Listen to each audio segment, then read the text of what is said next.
Okay, listen. Before anyone yells about clickbait, I'm not saying it's a lot of hopium, but it's still hopium, all right? Also, some other really cool, interesting little tidbits in here as well. My name is Tom, otherwise known as Titanium Legman, and welcome back to the channel. Unicorn Overlord. Hello everyone, if you enjoy what I do, including the barest hints of coverage about potential Unicorn Overlord sequels or other projects related to it, as well as just other coverage about the game in general, then a like on this video and a subscription to the channel would be very much appreciated. Thank you so much. So where is this hopium coming from? It is coming from a GamesRadar article posted by one Austin Wood with a new interview with Unicorn Overlord's director. Austin had the opportunity to interview Mr. Takafumi Noma recently about the future of the game, if there's any plans for a PC port, DLC, sequels, what went into the whole Vanillaware ran out of money while making the game, what makes a good strategy RPG, what makes the genre compelling. It's a very interesting article. I highly recommend that you read it. I'll have it linked in full in the description. Go, give it your clicks, give it a read. There's some very fun stuff in there. We're going to be pulling out a few particular highlights to talk about for this video, but yeah, definitely go give Austin a read. He definitely has a passion for the genre and put in a lot of good work in this article, so he deserves the credit. So why are we talking about a sequel, DLC, PC ports, etc.? Well, that's what Austin put to Mr. Takafumi Noma himself in their interview. This came about because Austin noticed that Vanillaware is in fact hiring for a new action RPG, so maybe something set in the world of Unicorn Overlord if we were lucky. Doesn't look like that right now. Mr. Noma said, "We are profoundly grateful for the sheer number of players who have embraced our vision for a new strategy RPG. Many of these players have expressed a wish for DLC or a sequel to the game. While there are currently no plans for future development of this nature, I definitely wouldn't say no if it were up to me. It would be great if we could make this happen sometime down the line." Let me tell you guys, this is where the hopium comes in, right? Like, yeah, they're not working on anything right now, but when the man who is responsible for the vision behind the game, and as we'll find out later on in the article, a lot of the extra work that has gone into it as well, when he says that he would not say no if the opportunity presented itself, that seems like a pretty good sign, wouldn't you say? I certainly think so. And when Unicorn Overlord is very quickly shaping up to be the single best and biggest project that Vanillaware has ever done, having already surpassed 1 million sales worldwide, a feat which took, I think, what was the previous bestseller was 13 Sentinels, I think. I might not have all of my numbers right there, but I know that's one of their previous biggest and best, and this is far surpassing that in terms of sales numbers and speed. It seems like a ripe opportunity to potentially consider putting out some more content for the game. Now, of course, we know Vanillaware are typically not known for doing sequels and things of that nature. They like to do a project, make it the best that they can, put it out there for people to enjoy, and then move on to their next thing. But numbers talk, money talks. And if there's stuff that they feel they could do with this world, with this style of game that they'd be interested in doing, especially again when the director himself wants to do it, seems like a good possibility, right?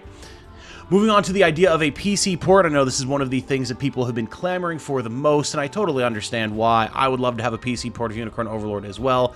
Not typically known to be something that Vanillaware is ever interested in doing, and it seems like that is still going to be the case here. When asked about the possibility of a PC port, Mr. Noma said, "We do not have any plans for a PC version at this time, flat out not. I would be interested in doing it, or it's something I would like to discuss. We do not have any plans for it." Okay, that's I think we can put that one to bed, ladies and gentlemen. I don't think that one's going to be happening anytime in our lifetimes, unfortunately. Maybe we'll get lucky someday, but not for a long time if it ever happens. Now, what about that whole thing that we've talked about a few times of Vanillaware having run out of money for the development of Unicorn Overlord? You know, and as Austin brings up in his article, it's not uncommon to hear, especially recently, about money woes in the games industry. We've seen so many layoffs, we've seen so many studio closures, team closures, project shutdowns and cancellations, all largely because of money. So it's a little rare to have a situation where a game is so far into production and then run into money issues and just run out of money. Usually to prevent the running out of money scenario from happening, things get shut down, people get laid off. So how did this wind up happening with Vanillaware? Well, as Mr. Noma says, we're a relatively small company with a low employee count, which helps to keep our operating costs at a modest level. The only reason we exhausted our funds during development is because we didn't stop work until we were satisfied that we'd made something we found fun to play. This may not always be the most cautious business decision one could make, but one of the perks of having such a small team is the freedom to build things we can be proud of. And this is something that we've heard echoed by members of the team a few times now, right? And it's something that's happened with Vanillaware's games in the past. They have a passion, they have a vision, they have a drive, they're going to pursue that with near reckless abandon, even if it means throwing all the money at the wall to make the art that they want to make. And that's what makes Unicorn Overlord art, rather than some of these, as Austin describes it, designed by committee, as a lot of people in the community would call it, slop titles that get pumped out endlessly by AAA studios that they might be technically strong, mechanically strong, artistically strong in certain ways, but oftentimes feel soulless. Not the case with Unicorn Overlord, and that's because there was this passion behind it. Now here's an interesting little tidbit that I don't think has really been brought up before, but it was asked, what was the biggest challenge in the development of Unicorn Overlord, and how did it change the approach to development? And this is cool. Noma states that originally, Unicorn Overlord was going to be a more traditional, linear, turn-based strategy RPG type of title. Think your Tactics Ogres, your Final Fantasy Tactics, your Fire Emblems that don't have world maps, things like that, where you would go from mission to mission with scenes explaining what's happening in between, why your characters where they are in the next fight, all that type of fun stuff. But the team was starting to feel that it was making the game too restricted. It was too limiting in terms of what they were able to actually do with the story and the world and the characters. So instead, they reworked things into the open world style that we have now. And it does kind of make sense because you can see, yeah, you can go to Elheim before you go to Drakenhold, but you can see based on the level differentials, they would prefer that you go through part of Cornea to Drakenhold, finish Cornea, go down to Elheim, based on the way that the levels progress. You don't have to do that, and the game is designed in such a way that it is absolutely feasible for you to find different creative ways to go around the world map to do stuff, but you can see some of those lingering ideas of a linear experience there. And that's great because, as Noma goes on to say, that one welcome side effect of this change is that each player now gets their own personalized experience of the storyline based on their individual choices. And that's absolutely true. You know, how many people have been like, oh yeah, I finished part of Cornea, dipped down into Elheim to get a couple recruits, then went over to Drakenhold, did part of that, went back to Cornea so I could go get like Melisandre or something, then went back to Drakenhold so I could finish that off and recruit Berengaria, and back and forth, zipped all over the place because you have the freedom to do that. And that's not something that we really see in most, if any, other turn-based strategy RPGs. And I personally love that. You know, look at characters like Ajax from the Truzen run, a character that we had just as a generic recruit, where he was a viewer-recommended, suggested character, and he became one of our absolute favorites. He built a legacy for himself through gameplay that may not have ever happened if we didn't follow the paths that we did and build the teams that we did. And it's just one way that your own story can come to life due to the open-ended nature of how Unicorn Overlord lets you play. Next, Noma circles back to the whole idea of the development process and how things might have changed over the course of development. And it's really nice to see how that small team size that Vanillaware has allows even the director to get very hands-on with the development of the title. He says, "As far as my thinking and goals in my role as director, I don't believe they changed too much over the course of the project. Right from the start, my approach towards taking responsibility required an environment where I could directly involve myself in the programming, writing, scripting, etc. Naturally, when the workload was too much for one person, we split up the duties across the team, but I always tried to keep the workflow such that I could take over on my own if necessary." And that's really cool because your director is the person that is providing the driving vision behind what this project is going to be. So if you've got a studio, like say, let's look at Bungie, right, developing Destiny, where you've got anywhere from 800 to 1500 or whatever it maxed out at one point people, the director's not going to be able to take a direct role in all the different tasks that are being handled by all those different people and all those different teams. So there's going to be vision that's going to be hard to maintain. It's going to make it a much more bureaucratic, red tape, paperwork, and meetings process rather than a much smaller group of people, more like a college group project where everyone can get their hands in everything to a certain degree, give direct feedback, discuss things, look at things, and make the artistic vision grow in a more natural way. And I think that's part of what makes things like Unicorn Overlord so strong, or indie games so strong, because they have that small scope in terms of team and can work together more collaboratively. Finally, we get some insight into Noma's views about the strategy RPG genre, and I wanted to discuss this because Noma's thoughts and then Austin's at the end of the article really articulated well my own views about the genre as well and why I love it so much. So here's what they had to say. Noma says, quote, "I think that even the low-level strategy elements of the genre, the unit tweaking and the battling, are quite a lot of fun.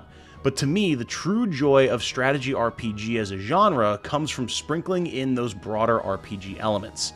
As you recruit an army full of colorful characters and empathize with their individual stories and personalities, that experience in turn enriches the tweaking and battling side of the game.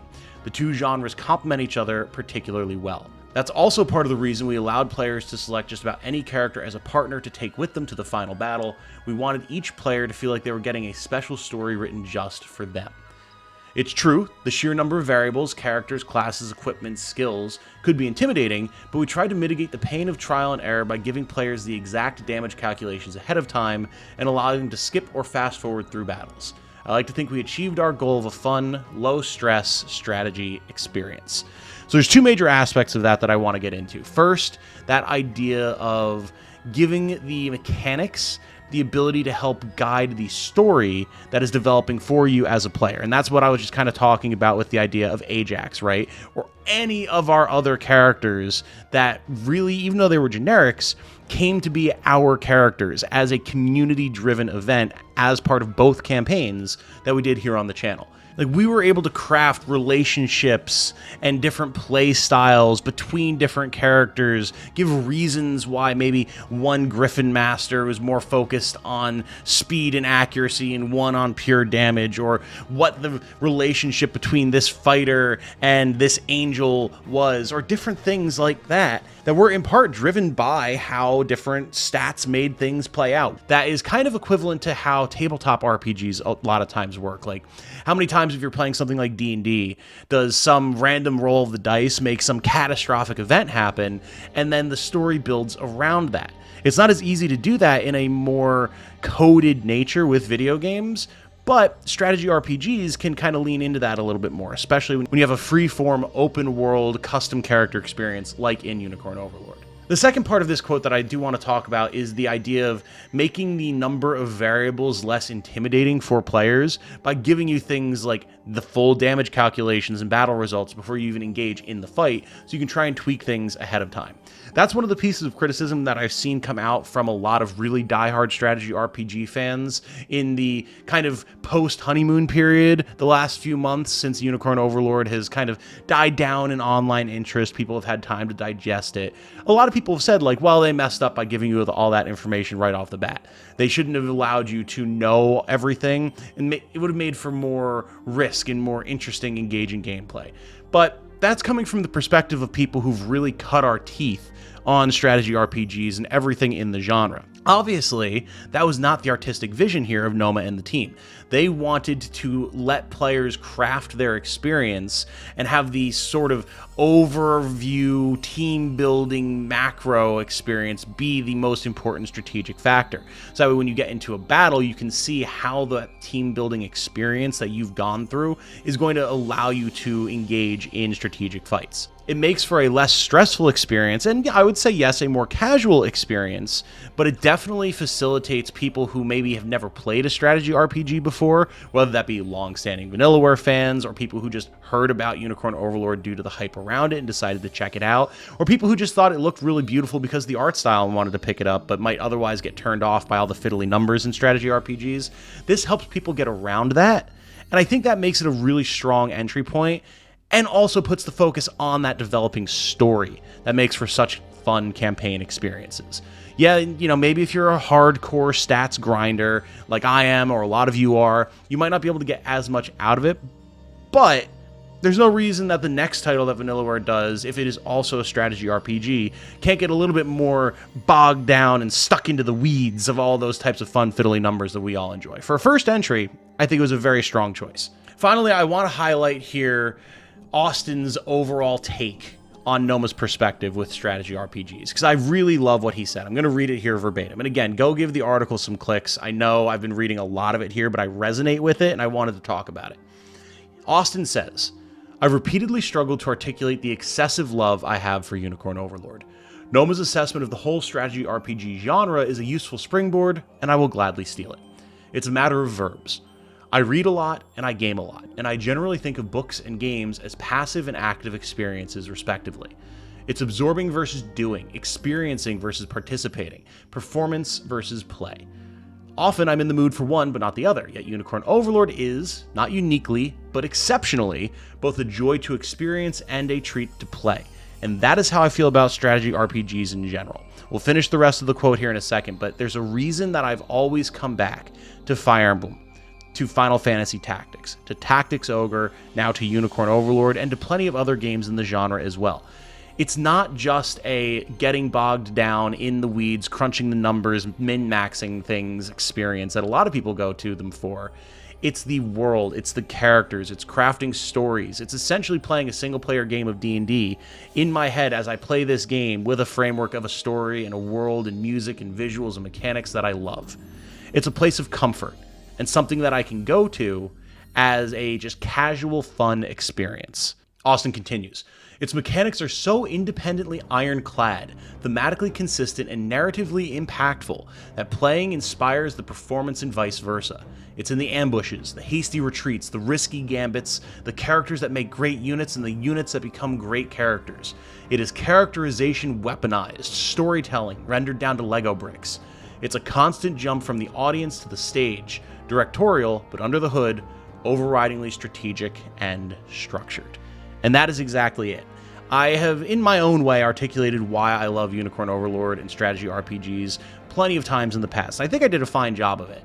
But this quote from Austin boiled it down so succinctly, I needed to share it with all of you because it perfectly describes my own experience with the genre and all of these games that I've been playing for so long. So, huge props to Austin for this article. Absolutely masterfully written, great interview, lots of fun little tidbits, little hints, little bits of hopium in there for the future of Unicorn Overlord, and I wanted to talk about it with all of you and share it with you as well. So, let me know your thoughts about this article, about the future of Unicorn Overlord. Where do you think Vanillaware is going to go in the future? Put it all in the comments down below. Share your rage that there's no PC port coming. I know, I feel you on that.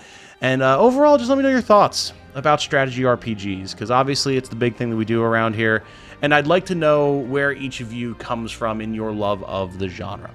With all that said, I'm going to wrap this one up here. My name has been Tom, otherwise known as Titanium Legman.